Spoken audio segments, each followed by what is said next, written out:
Have you ever felt like you were trying incredibly hard to heal? You're cycling, you're meditating, you're doing your inner practices, and it's all kind of feeling mechanical and maybe exhausting, and you just feel like it's not cutting it.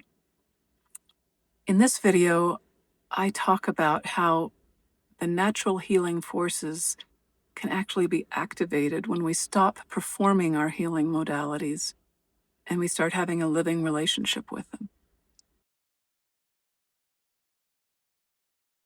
I wanted to talk a little bit today about why I like the Bengston Method. And most of my patients don't cure. Most of them live a lot longer. And so what keeps me going?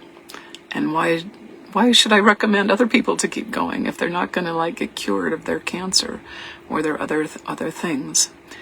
And first of all, I have quit several times. I've decided this is too hard. Not because I didn't like the work, but because it just felt really hard to describe what I was doing to people. People didn't have a frame of reference.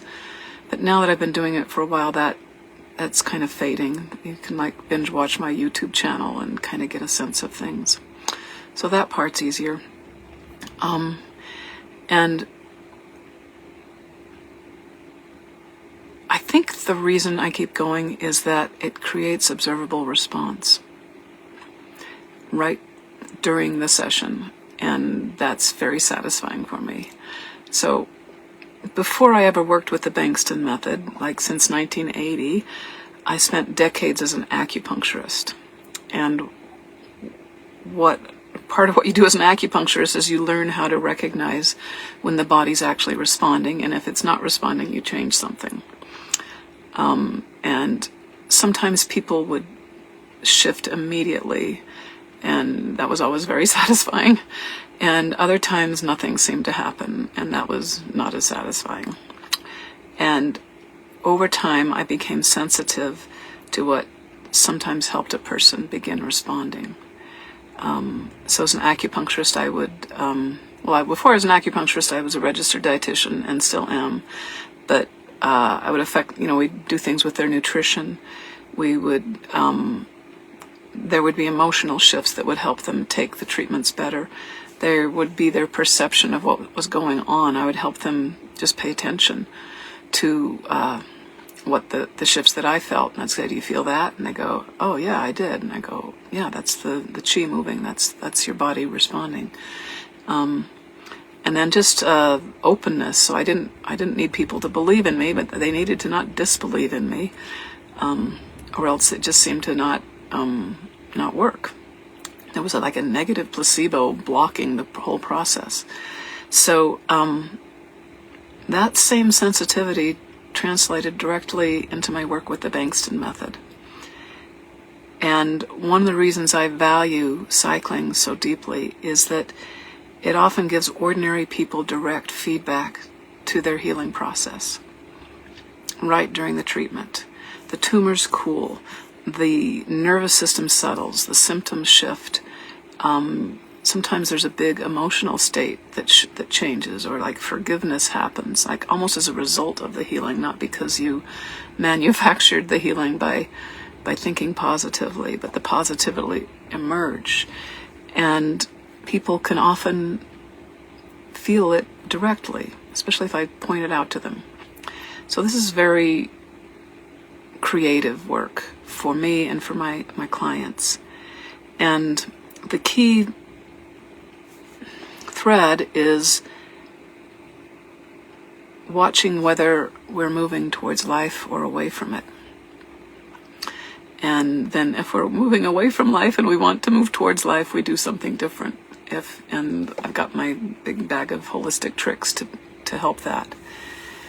So for me, healing is not something we dose into a passive body. So even when I was doing acupuncture, I was calling the chi. I wasn't just stabbing people, and putting pins in people's bodies as if they were little computer buttons. There was a relationship to the life force that I was interacting with. And so there was a relationship. And so it just became second nature for me to bring this into the Bengston Method as well, so that the Bengston Method is not just a form of treatment, but it helps my patients participate in their healing more consciously. And when people start having their own authentic relationship to their own bodies, healing or not healing, that's a completely different level of participation than just going to a super duper wowie zowie healer that's supposed to be able to cure them. You know, it just changes the whole field, and suddenly you're working. You're not expecting your healer to perform. You're interacting intimately with your own healing forces. And to me, that is very creative, very interesting, very fulfilling for me and for my clients.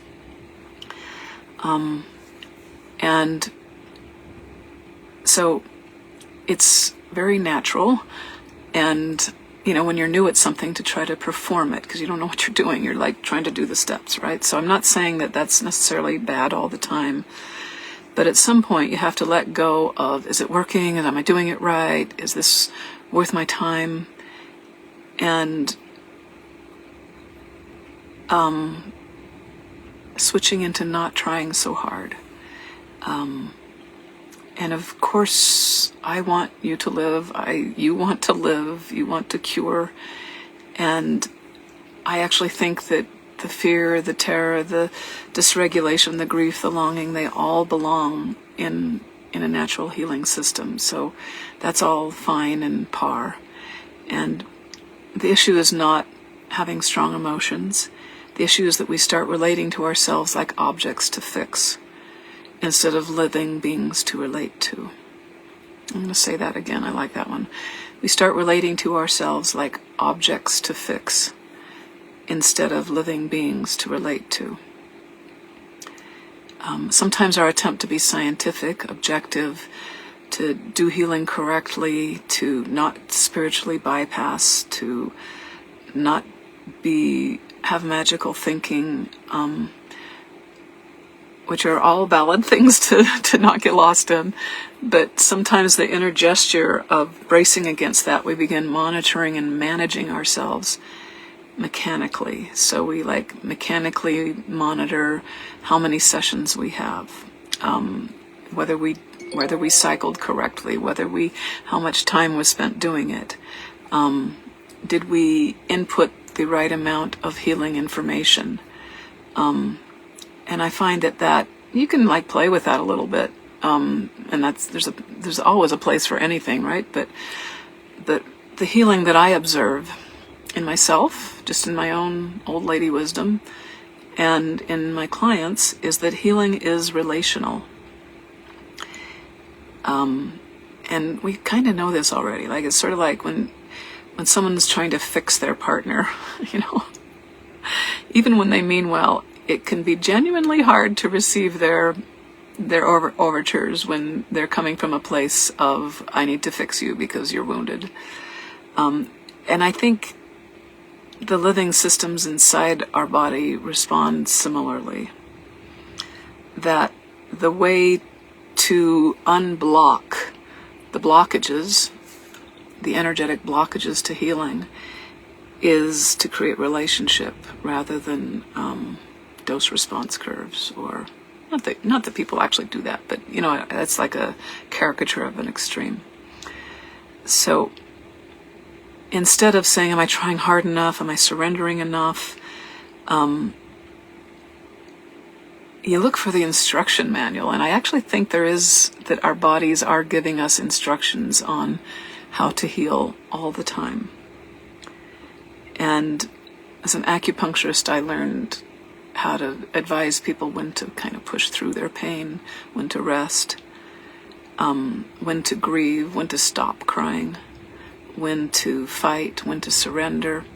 It just seemed like if you were in relationship with the whole person, the whole body, the whole organism, the whole system, maybe even the family system, the cultural system, that the right action became apparent. And then what happens is, instead of just kind of doing protocols on yourself, you're participating with an ongoing conversation with your living process. And I think that the transformation that people intuitively sense is needed for healing is exactly that. It's this intimate relationship with their natural healing forces. It's more of a back and forth, it's more participatory. So then, instead of manipulating your bodies, your emotions, and all that stuff, you start having a relationship with your body that's fresh and curious. You start having a relationship with your emotions that's not managerial, it's curious. And it certainly wants to take care of you, your emotions, but it's not like fixing, it's more interactive. And then we start having a relationship with reality, with life itself. And when the relationship deepens, the system often begins giving clearer feedback about what supports life and what doesn't. And you don't feel like you're just working inside some black box hoping for some result to be spit out. There's like this moment to moment to moment connection with your own natural healing forces. So living systems are rarely static. And when something is withering, something else is growing. Like always. And we have patterns of what we're willing to focus on and what we think is irrelevant. So my job becomes to look at the whole system holistically and point out some things that might be helpful to observe. And that doesn't mean, like if I say, let's focus on that emotional shift, that it's going to mean physical healing or not mean physical healing. It's just connection. The mind and the body are connected, and when you can notice one thing change, it helps another thing organize itself. Because usually observation and witnessing kind of allow natural processes to organize from some deeper wisdom and intelligence than what we cognitively know.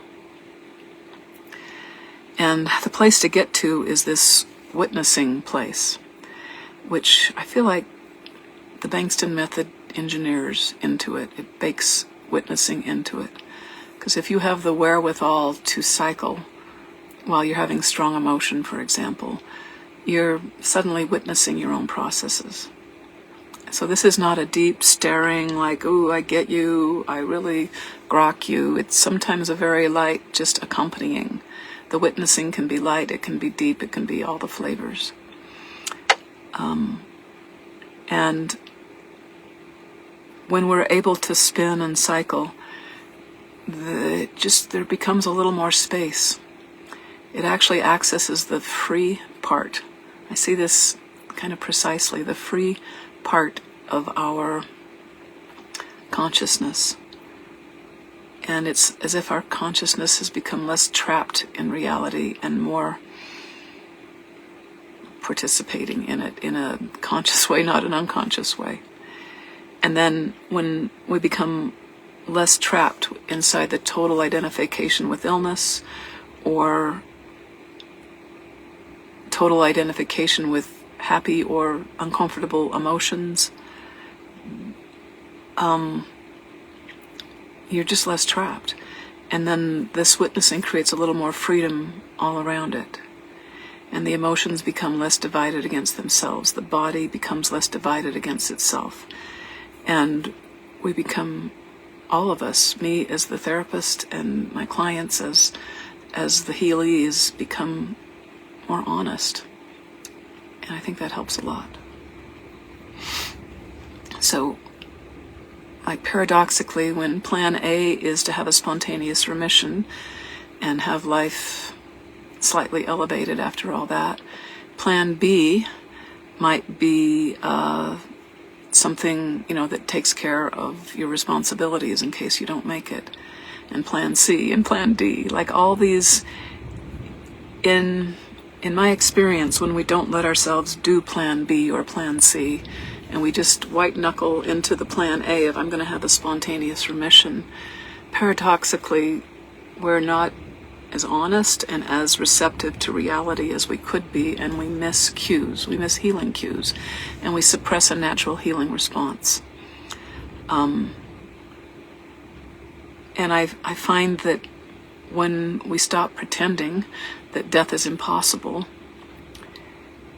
that we're more grounded, and it helps us be more available to life. And in almost every religious tradition I'm familiar with, a lot of the support it gives people is orientation towards death in order to live. And I think that's a kind of a no-brainer, that if you're so scared of death that you don't even want to look at it, that you're somehow not really engaged in life, honestly. All right, so to summarize, we still want the cure. Of course we do. We want to live.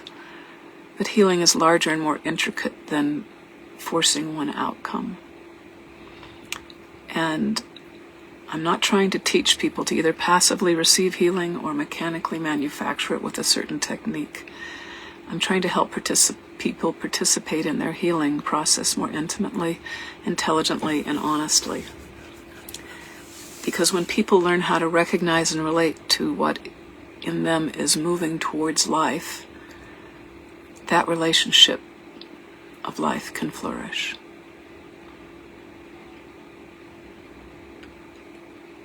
So I think the goal is to participate honestly in being alive.